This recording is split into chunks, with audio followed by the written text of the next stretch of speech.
সময়ের ঊর্ধ্বে আল্লাহ রাব্বুল আলামিন, সময়ের চেয়ে অনেক ঊর্ধ্বে।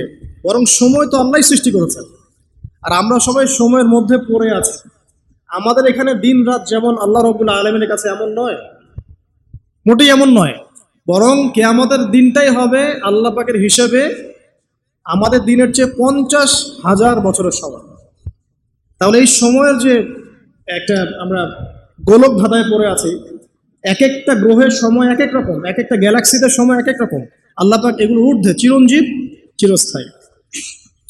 আপনারা যারা সায়েন্সে পড়েছেন, আপনারা ওই যে আইনস্টাইনের সূত্র পড়েছেন না, যে সময়ের আলোর বেগে যদি কোনো বাহন ছুটে মহাকাশে, তাহলে পৃথিবীতে দেখা গেল একজনের বয়স 25, ও মহাকাশে 25 বছর ঘুরে আসলো, এসে দেখেছে, আবার পৃথিবীতে এসে দেখলো তার ওই ভাই যার বয়স 25 ছিল তার বয়স এখন 50, কিন্তু ওই বেচারার বয়স কিন্তু 25ই থেকে গেছে। এই সূত্রটা জানেন না?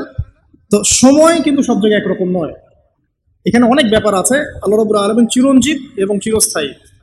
আল্লাহু লা ইলাহা ইল্লা হুয়াল হাইয়ুল কাইয়ুম লা তাখুযুহু সিনাতুন ওয়ালা নাওম। আল্লাহ পাক বলছেন তাকে তন্দ্রাও স্পর্শ করে না, নিদ্রাও স্পর্শ করতে পারে না। তন্দ্রা কি? এই যে আমাদের ঝিমুনি আসে, এটা তন্দ্রা। আর নিদ্রা কি? আমরা যেটা ঘুমিয়ে যাই, এটা নিদ্রা। তো নিদ্রাকে বলা হয়েছে মৃত্যুর ভাই। এই কারণে জান্নাতে মানুষ যখন যাবে তাদের ঘুম হবে না।